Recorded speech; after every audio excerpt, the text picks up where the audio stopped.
Meaning of deep-dyed.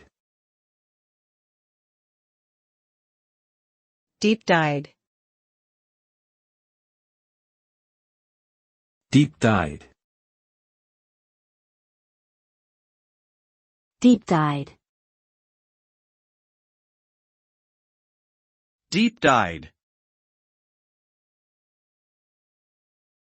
The term deep-dyed is an idiom that means thoroughly ingrained or deeply rooted, often in negative or undesirable traits or actions. When something is referred to as deep-dyed, it suggests that it is so ingrained or entrenched that it is unlikely to change or be removed easily. This term can be applied to any number of situations, from deeply held prejudices or beliefs, to long-standing habits or behaviors. Overall, the term deep-dyed conveys a sense of permanence, intensity, and difficulty in reforming or altering the object or subject being described.